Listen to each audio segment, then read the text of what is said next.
El Evangelio de San Marcos va a comenzar a contarnos cómo era un día típico en la vida de Jesús. Y nos cuenta que por la mañana de un sábado fue primero a la sinagoga. Y ese es el episodio que hoy vamos a escuchar. Después escucharemos lo que hizo después de la sinagoga y luego más adelante lo que hizo en la tarde y en la noche. Entonces hoy vamos a escuchar este momento en la mañana cuando él entra en la sinagoga y primero nos dice que se puso a enseñar, se puso a explicar la palabra de Dios, pero no la explicaba como los demás maestros, los demás rabinos, que siempre se basaban en discursos intelectuales, que se basaban en la autoridad de antiguos maestros, de antiguos libros. Jesús explicaba la palabra de Dios directamente con su propia autoridad. Y eso es lo que sorprendía. Ahí nos lo dice el texto, que la gente se sorprendía porque no enseñaba como los otros, sino con autoridad. Es decir, él mismo era el que imprimía autoridad a sus palabras sin tener que citar a nadie más. Solamente la Biblia y su propia enseñanza. Y es interesante porque no solamente había la autoridad de enseñar, sino que también nos dice que mandaba sobre los demonios.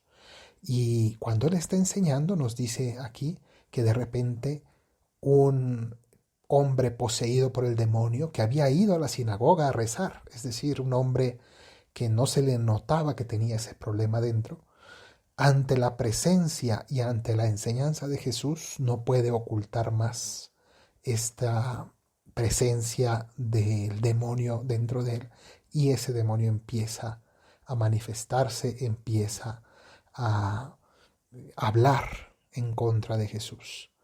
Y esto es interesante porque en realidad cuando escuchamos la enseñanza de Jesús, cuando dejamos que Él entre a nuestra vida, cuando permitimos que Él empiece a tomar un espacio con su autoridad y su enseñanza en nuestra existencia, entonces las cosas que el maligno haya puesto en nuestra vida, que pone muchas, no necesariamente una posesión, pero sí malos hábitos, pecados, rencores, odios y una cantidad de cosas negativas que van esclavizando nuestra vida, pero que están ocultas, que parece que no hay nada, parece que todo está bien.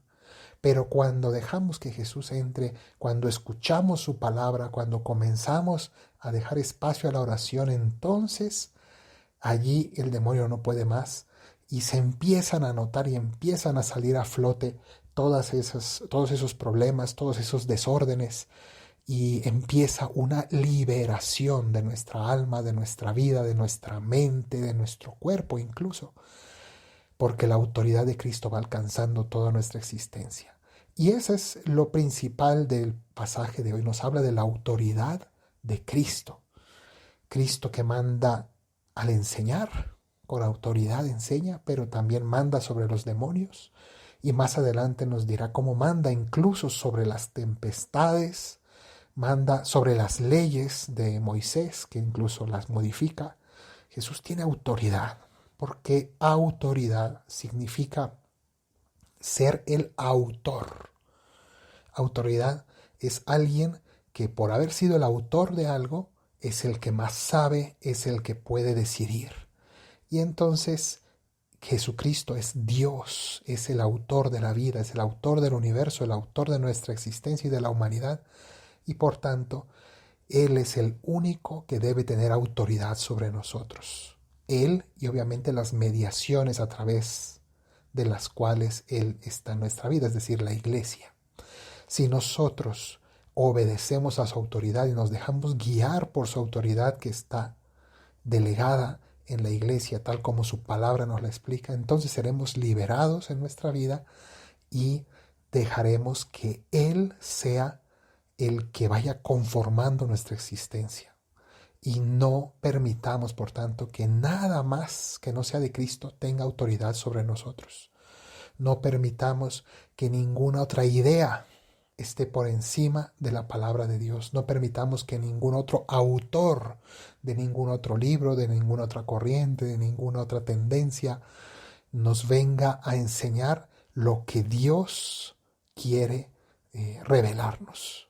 Todos los conocimientos que vengan en armonía con la palabra de Dios son bienvenidos, son enriquecedores, pero todo aquello que venga a suplantar la autoridad de Dios sobre nuestra existencia, todo aquello que venga a decirnos que lo que la iglesia nos enseña en realidad ya está anticuado, todo aquello que venga a decirnos, no, ahora la ciencia, ahora ya esto no es pecado, ahora ya hay que cambiar de idea, todo eso hay que desecharlo de nuestra vida porque solo Cristo tiene verdadera autoridad, no falsa autoridad.